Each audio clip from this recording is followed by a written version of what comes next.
there was a kid that we were teaching. His name was Jonathan, and we had been teaching him at his house for a while, and he's brilliant. He was a smart kid. He studied.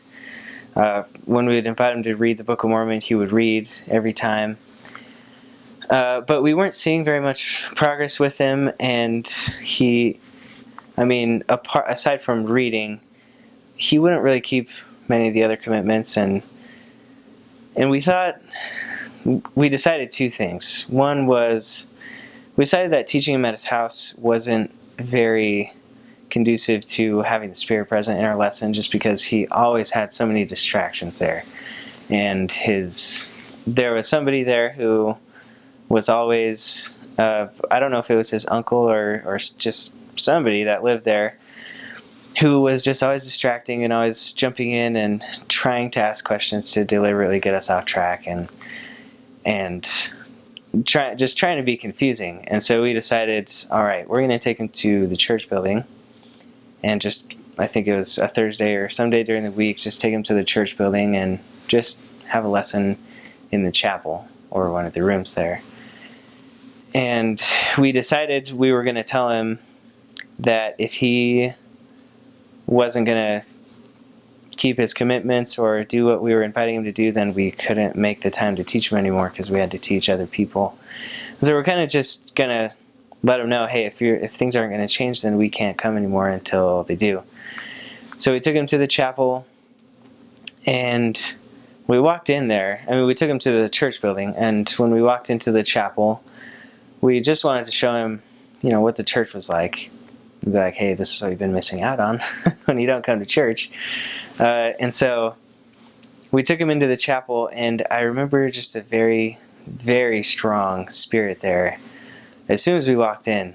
And so we had a seat in one of the benches, and we just kind of sat there for a minute.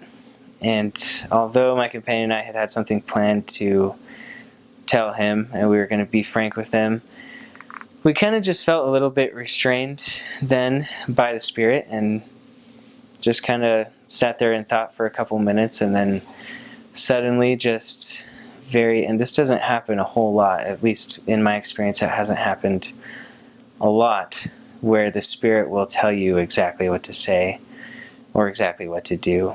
Lots of times it's just acting and then realizing that the Spirit was part of it afterwards. But in this moment, it was just very strong. The Spirit kind of opened my mouth and started putting questions in there. And I just started asking questions. I don't remember what they were, but questions to Jonathan about his experience with God and his beliefs and how those things had changed his life. And then I remember just a distinct moment where I just stopped asking questions, and then my companion opened his mouth and started asking, and then they were just questions, just pure questions. And after a little while, we just asked him, so will you pray right now to receive an answer from Heavenly Father if this is true, and if this is what you need to do? And he said yes, and so we knelt down right there. All the lights were off in this church. It was kind of cool with the sun coming through the windows. We knelt down in between the benches, and he said a prayer, and a real heartfelt prayer, asking if he needed to be baptized, if this was the correct path for him. And when he was finished with his prayer, we all just kind of stayed there, knelt down, and just kind of listened for an answer. I waited for him to receive his answer. And after a few seconds, I can't remember which one of us it was, but we just kind of broke the silence and said, did you receive your answer? And he said yes.